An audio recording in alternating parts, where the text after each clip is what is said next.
Ester pasal 5 ayat 1 sampai pasal 7 ayat 10.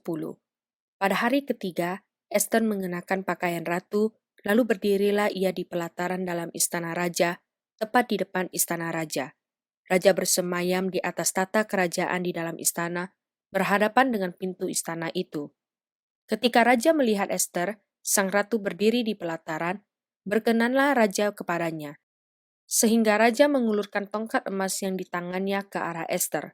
Lalu mendekatlah Ester dan menyentuh ujung tongkat itu. Tanya raja kepadanya, "Apa maksudmu, hai Ratu Ester, dan apa keinginanmu? Sampai setengah kerajaan sekalipun akan diberikan kepadamu." Jawab Ester, "Jikalau baik pada pemandangan raja, datanglah kiranya raja dengan Haman pada hari ini ke perjamuan yang diadakan oleh hamba bagi raja." Maka tita raja, "Suruhlah Haman datang dengan segera, supaya kami memenuhi permintaan Ester." Lalu raja datang dengan Haman ke perjamuan yang diadakan oleh Ester. Sementara minum anggur, bertanyalah raja kepada Ester, "Apakah permintaanmu? Niscaya akan dikabulkan. Dan apakah keinginanmu? Sampai setengah kerajaan sekalipun akan dipenuhi." Maka jawab Ester, "Permintaan dan keinginan hamba ialah, jikalau hamba mendapat kasih raja dan jikalau baik pada pemandangan raja, mengabulkan permintaan serta memenuhi keinginan hamba, datang pulalah kiranya raja dengan Haman ke perjamuan yang akan hamba adakan bagi raja dan Haman. Maka besok akan hamba lakukan yang dikehendaki raja." Pada hari itu, keluarlah Haman dengan hati riang dan gembira. Tetapi ketika Haman melihat Mordekai ada di pintu gerbang istana raja, tidak bangkit dan tidak bergerak menghormati dia. Maka sangat panaslah hati Haman kepada Mordekai. Tetapi Haman menahan hatinya, lalu pulanglah ia ke rumahnya dan menyuruh datang sahabat-sahabatnya dan Zeresh istrinya. Maka Haman menceritakan kepada mereka itu besarnya kekayaannya, banyaknya anaknya laki-laki dan segala kebesaran yang diberikan raja kepadanya, serta kenaikan pangkatnya di atas para pembesar dan pegawai raja. Lagi kata Haman, "Tambahan pula tiada seorang pun diminta oleh Ester, sang ratu, untuk datang bersama-sama dengan raja ke perjamuan yang diadakannya, kecuali aku, dan untuk besok pun aku diundangnya bersama-sama dengan raja. Akan tetapi, semuanya itu tidak berguna bagiku, selama aku masih melihat si Mordekai, si Yahudi itu, duduk di pintu gerbang istana raja."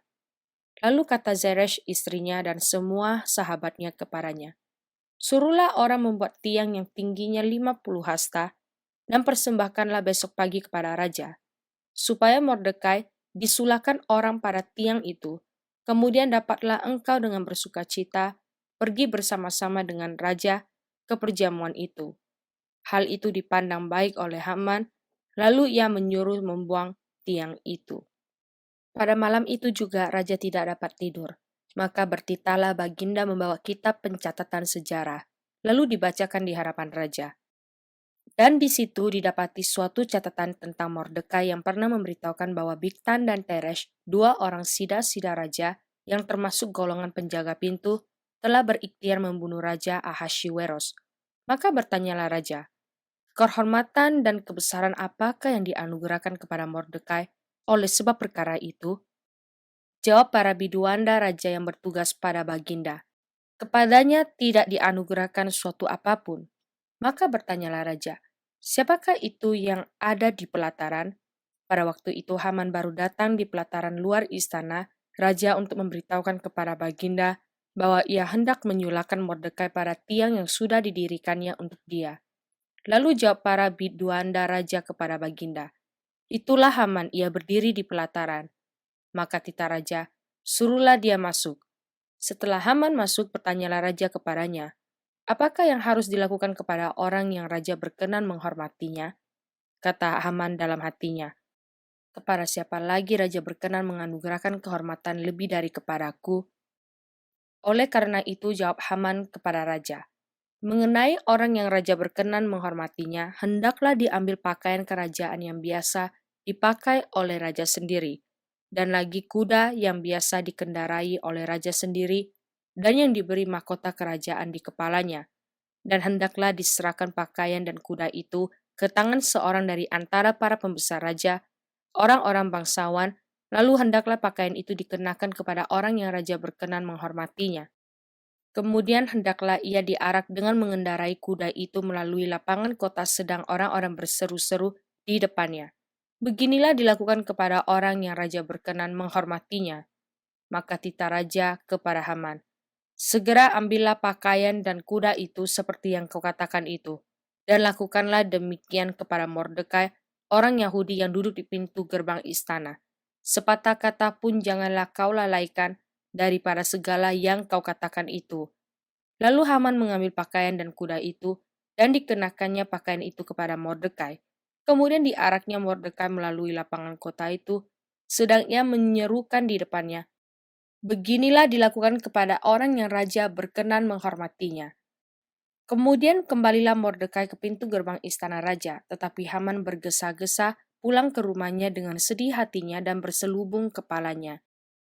Dan Haman menceritakan kepada Zeresh istrinya dan kepada semua sahabatnya apa yang dialaminya.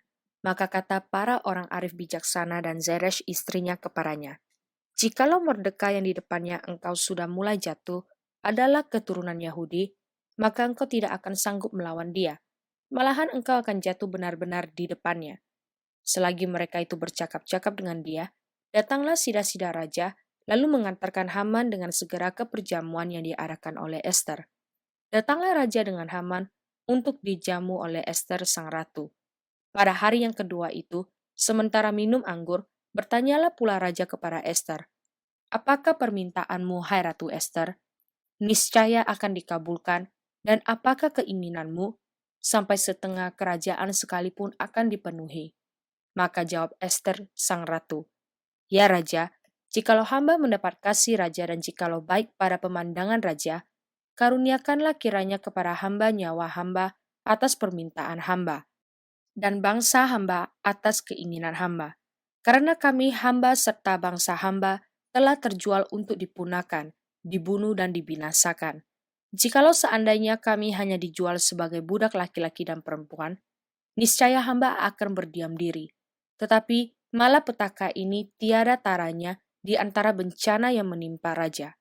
Maka bertanyalah Raja Ahaswiweros kepada Ester sang ratu, "Siapakah orang itu dan di manakah dia yang hatinya mengandung niat akan berbuat demikian?" Lalu jawab Ester, "Penganiaya dan musuh itu ialah Haman orang jahat ini." Maka Haman pun sangatlah ketakutan di hadapan raja dan ratu.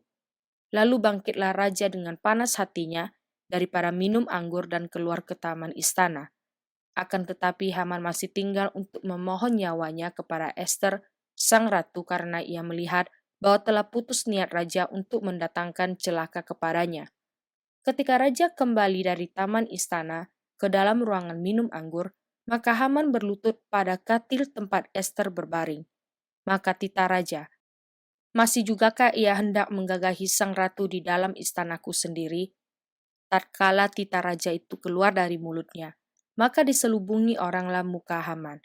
Sembah Harbona, salah seorang sida-sida yang di hadapan raja. Lagi pula tiang yang dibuat Haman untuk Mordekai, orang yang menyelamatkan raja dengan pemberitahuannya itu, telah berdiri di dekat rumah Haman, 50 hasta tingginya. Lalu titah raja, "Sulakan dia pada tiang itu." Kemudian Haman disulahkan pada tiang yang didirikannya untuk Mordekai, maka surutlah panas hati raja. Mazmur pasal 102 ayat 24 sampai ayat 29. Ia telah mematahkan kekuatanku di jalan dan memperpendek umurku. Aku berkata, "Ya Allahku, janganlah mengambil aku pada pertengahan umurku. Tahun-tahunmu tetap turut-temurun. Dahulu sudah kau letakkan dasar bumi, dan langit adalah buatan tanganmu. Semuanya itu akan binasa, tetapi engkau tetap ada, dan semuanya itu akan menjadi usang seperti pakaian. Seperti jubah engkau akan mengubah mereka, dan mereka berubah. Tetapi engkau tetap sama, dan tahun-tahunmu tidak berkesudahan. Anak hamba-hambamu akan diam dengan tentram, dan anak cucu mereka akan tetap ada di hadapanmu." Amsal pasal 20 ayat 28 sampai ayat 30. Kasih dan setia melindungi raja, dan dengan kasih ia menopang tatahnya. Hiasan orang muda ialah kekuatannya, dan keindahan orang tua ialah uban. Bilur-bilur yang berdarah membersihkan kejahatan, dan pukulan membersihkan lubuk hati. Roma pasal 15 ayat 14 sampai ayat 33. Saudara-saudaraku, aku sendiri memang yakin tentang kamu bahwa kamu juga telah penuh dengan kebaikan dan dengan segala pengetahuan dan sanggup untuk saling menasihati. Namun, karena kasih karunia yang telah dianugerahkan Allah kepadaku, aku di sana-sini dengan agak berani telah menulis kepadamu untuk mengingatkan kamu, yaitu bahwa aku boleh menjadi pelayan Kristus Yesus bagi bangsa-bangsa bukan Yahudi dalam pelayanan pemberitaan Injil Allah, supaya bangsa-bangsa bukan Yahudi dapat diterima oleh Allah sebagai persembahan yang berkenan kepadanya, yang disucikan oleh Roh Kudus. Jadi dalam Kristus aku boleh bermegah tentang pelayananku bagi Allah, sebab aku tidak akan berani berkata-kata tentang sesuatu yang lain, kecuali tentang apa yang telah dikerjakan Kristus olehku, yaitu untuk memimpin bangsa-bangsa lain kepada ketaatan oleh perkataan dan perbuatan, oleh kuasa tanda-tanda dan mujizat-mujizat, dan oleh kuasa roh.